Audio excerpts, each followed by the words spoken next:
Parshas Chukas, back on a Thursday night. Hashem. Zois HaTorah Adam Ki Yamus Ba'ayel. Beginning of the Parsha, a little bit into the Parsha. Zois HaTorah Adam Ki Yamus Ba'ayel.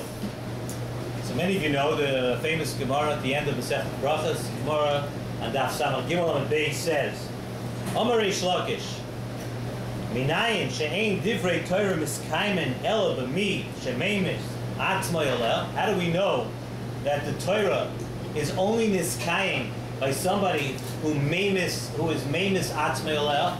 He, quote, sort of kills himself for learning Torah. So learning out of this pasuk in this week's parsha at the beginning, Zois HaTorah Adam Ki Yamus Ba'ayel. From here, that's where we learned that out. Then what do we see? That the Torah actually only endures by people who, of course, figuratively kill themselves for the Torah. So first of all, the first question we have to ask is, how do we understand this? We know there's a famous pasuk in the Torah, which we bring up many times, V'chai b'hem, that the Torah does not want a person to die from keeping the Torah. We know V'chai b'hem, a person has to live, and you're not allowed to do anything which will cause you not to live to keep the Torah. So what are we darshaning over here? Adam Ki Yamus Ba'ayel, that only Misha Meimis Atzmo Yaleh. How could that be? A person has to live, V'chai b'hem.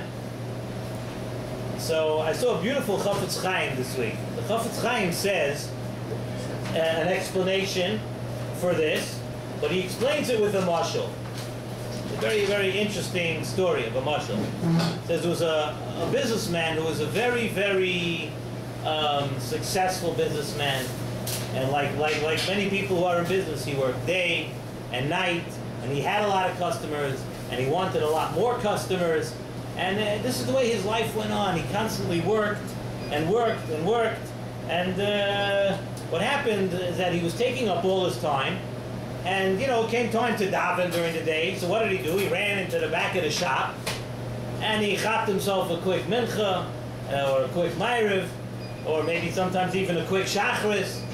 But that's the way he didn't have time. He was he had a business and he was taking care of his customers, and that's the way it went on. There was no time, so to speak, for the spiritual kind of things.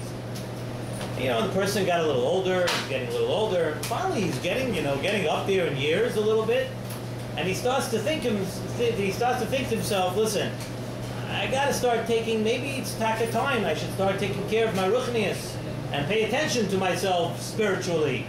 Maybe it's time to do something. So he has an idea.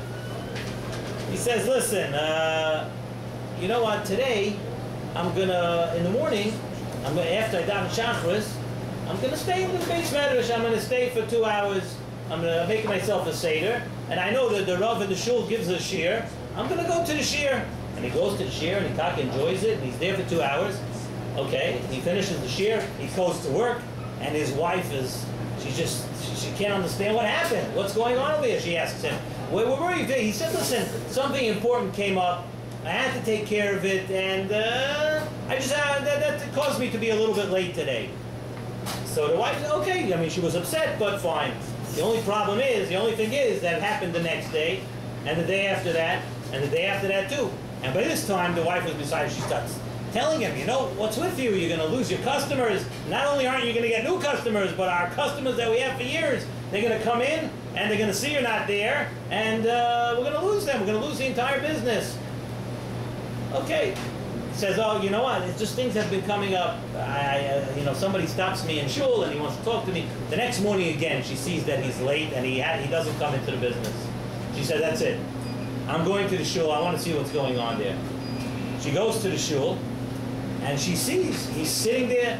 He's learning without a care in the world, like nothing ever happened. Like there's no business, there's no family, there's nothing. He's just sitting there and mamish learning. She walks into the shul. She starts berating him, screaming at him. Did you lose your mind? Are you crazy? What's going on with you? So he asks her a question. This is the Chafetz Chaim says. The man asks his wife a question. Let's say, God forbid, the Malach HaMaves comes to me and says, listen, he says, it's time to go. So what are you going to tell him? You know, are you going to say now, not now because I have to see my customers? You're not going to have an opportunity to do that. I'm not going to, you know, you're not going to be able to say that. He tells his wife, I'll tell you what. You make believe that I'm dead. Every day at this hour, Chofetz Chaim says, he tells his wife, you make believe I'm dead. I'm not around. There's nothing I could do. You can't get me, I can't get you, there's nothing. I'm dead. And then every day when I show up in the shop, you're going to be so happy. I came back from the dead, I came to join you again. I'm joining you in the business. Zok the Chofetz Chaim, this is what Chazal meant. This is what Chazal say, that we learn, Ein Divrei Torah, that it's not Niskayim, Ela b'misha meimis atzmei olel. That every person could come up with hundreds of excuses every day. Why he can't make a minyan, why I can't learn after davening, why I can't make myself time for a Seder. There are hundreds of excuses. And life goes on, and we keep building up the excuses, and sometimes the excuses have to keep changing also. The only way, Zok the Chofetz Chaim, that a person can actually take care of his ruchnius is that when it comes time to daven, and when it comes time to learn, it doesn't matter what's happening. I am dead. That's it. I commit myself to be koivei itim l'Torah. And that's divrei Torah niskaimen by what? By misha meimis atzmei olel. That during the time that he's supposed to be taking care of his spiritual needs, of course, every day you can come up with another excuse. I have to go over here, I have to take care of my store, there's a customer coming, my cousin wants me, my this one wants me, I need to be here for this one, I need to be here for that one. Dr. Chofetz Chaim, most of the time, these are all just excuses, and it's the Yetzer Hara telling you not to go and learn. So meimis atzmei olel, that whatever comes, I'm dead, I'm out to lunch. I'm done. You can't talk to me while I'm learning. You can't talk to me while I'm davening. That doesn't happen anymore. I saw in the Sefer Oitzer HaTorah brings down on this also for Rav Meir Shapiro. Rav Meir Shapiro says the same thing has to be for our children. And we have to notice about our children. Because for our children's chinuch, Zok Rav Meir Shapiro, we have to know that there are times that you have to sacrifice and you have to, so to speak, kill yourself for the ruchnius of your children. And if a person sacrifices and a person gives up luxuries, if a person gives up other things for his children, Zok Rav Meir Shapiro, that's called, then you're not, I don't know if he says the word guaranteed, but this is the skula, this is the real way, a very good way to make sure that divrei Torah are going to be niskayim by your children. That ain't divrei Torah niskayim. If you sacrifice, if you give up from your own things for your children. I just want to end off with a beautiful Nesiva Shalom, as we like to do. Nesiva Shalom says in this week's Parsha, in Parshas Chukas also, he says, David HaMelech says, Acha sha'alti be'ez Hashem, oiso avakesh, shivti be'ez Hashem kol yimei chayai. David HaMelech says, I want to ask one thing, that I would like to sit in the house of Hashem all the days of my life. So everybody asks the kasha, what do you mean you're going to sit in the Beis Medrash your whole life? You're going to sit in shul your whole life? What about going home? What about everything else you have to do in your life? Zok to Nesiva Shalom, something very beautiful.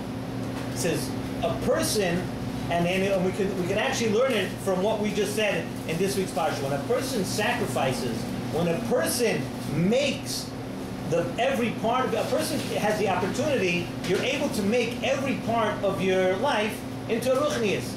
You can make your house full of Torah.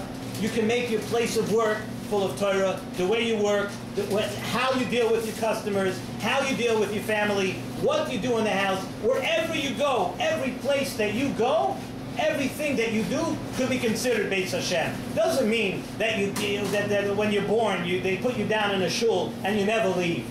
Because a person has to go on with his life. A person has things to do. A person has mitzvahs to do. A person has to leave the shul. He has to go home. But when you go home, your house could also be a Beis Hashem. When you go to work, you could also become a Beis Hashem. And one of the ways that you could accomplish this is like we said at the beginning of the shir.